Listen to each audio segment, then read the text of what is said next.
Alright guys, this is 5.3, completing the square of quadratic functions. So we can rewrite a quadratic function that's in standard form, so ax squared plus bx plus c, right, as a squared function like this. The reason that we do it is because when it's in the second form like this, it allows us to identify different properties of the graph, whether it's the vertex or just the behaviors, or it's easy for us to identify the zeros of the function when it's in this form over here. So it makes it a little bit easier to graph it once we get it into this form.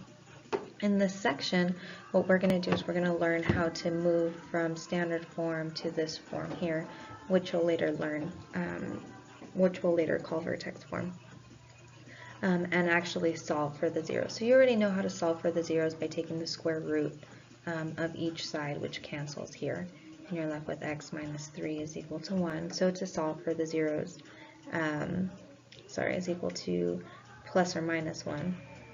So to solve for the zeros, you add 3 to each side, and this is just a reminder of how this works. Okay, so that splits into the two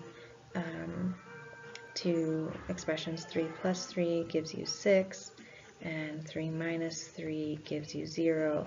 So x is equal to 6 and 0 here. Okay, so that's what we're going to be doing.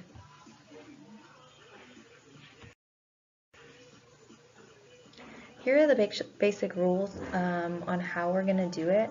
I'm not going to go through this in a whole lot of depth right now, but I would like you to write all of this down. Okay, this is important because it's going to show you how to set up the function when we move stuff.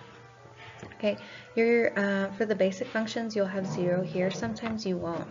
What you need to do is you need to move this constant to the other side using your inverse operation. So you would have minus c over here on the right, unless it's not 0. If it's some other number, then you just combine it. The next thing you need to do is find b over 2 squared. So this is your value for b. You're just going to take it over 2, and remember to put it in parentheses, because sometimes this b might be negative. If you had like negative 3x here, you'd have negative 3 over 2, and then you need to square it. If you're putting it in the calculator, remember, use parentheses or you won't get a positive number, which you need. Then what you're going to do is you're going to add it to both sides, as you see here. Okay, and then you can actually factor out this. Okay, so this looks a little bit confusing. You've got a lot of letters, some numbers thrown in there. It looks different. I'll show you how we get there. But I would recommend that you, write this down so that you know what your skeleton should look like once we start actually solving these equations. Here's our first example. We're going to go ahead and label our a, b, and c. So a here is equal to 1, b is negative 10, c is 37. Our first step is to move our 37 over, so minus 37 on each side.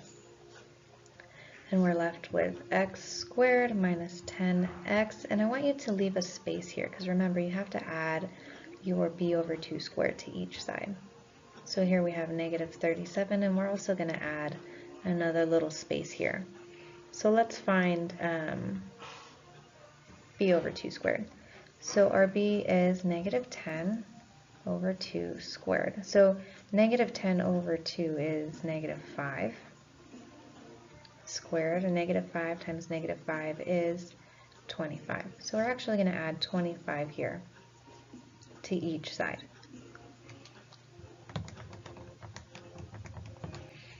So what we're left with on this right-hand side is negative 12. And here, what we have on the left, we're actually going to factor that into a perfect square. Now remember, I told you the skeleton that when you factor it, it's actually going to be x plus b over 2. It's not squared here. And then that whole quantity is going to be squared. Okay, so we're going to have our b over 2 is negative 5, not 25. So when we actually factor this, this is going to be x minus 5 quantity squared. Okay, so if you're curious where this came from, our b over 2 over here is this negative 5. Okay, was negative 10 over 2 is b over 2. That's what you're going to plug in. Don't make the mistake of putting 25 in there. Okay, so now this is factored. Okay, we don't really have to do anything else, and we can actually solve it. So we solve it by taking the inverse of this squared. Okay, so we have x minus 5 squared is equal to negative 12. We're going to take the square root of each side.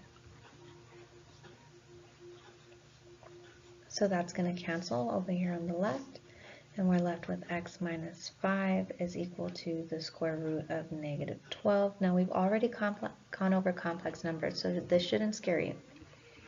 So we have x minus 5 is equal to the square root of 12i. I'm going to add this 5 to the other side and then simplify that complex number.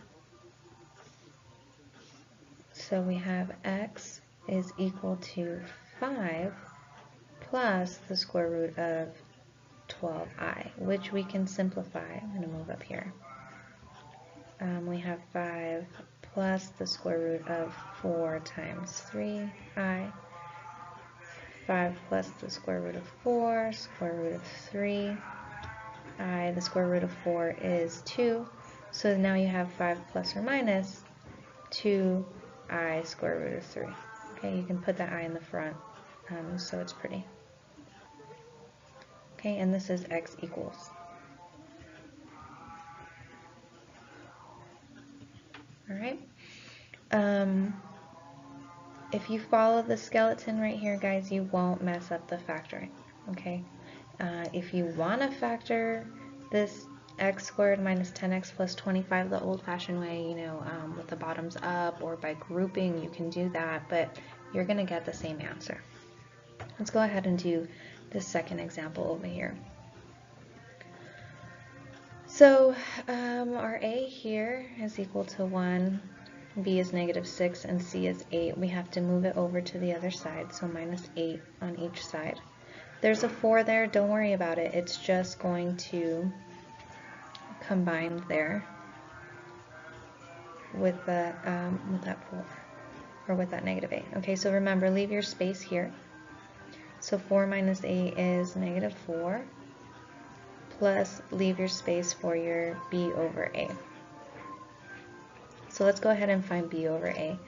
Our b over 2. Our b is negative 6 over 2, quantity squared. Okay, so negative 6 divided by 2 is negative 3. Square that, negative 3 times negative 3 is 9. Okay, so this is what we're going to add to both sides. So let's go ahead and simplify the right. So negative 4 plus 9 is positive 5. Okay, and here we're going to go ahead and, let me just rewrite it so you guys see it. Okay, so now we're going to set up our skeleton. Okay, this is x, and remember this over here is going to be plus b over 2. Well, it's not always going to be plus because it just depends on what b over 2 is. So I'll write plus b over 2 here. Now our b over 2 is this negative 6 over 2, which is just equal to this negative 3. So I'm going to subtract 3 in here. Okay, and that's going to be squared. Okay, so that's our basic skeleton that we're following, this one right here. From here we can go ahead and solve it. You take the square root, I'll rewrite it. So we have x minus 3 quantity squared is equal to 5.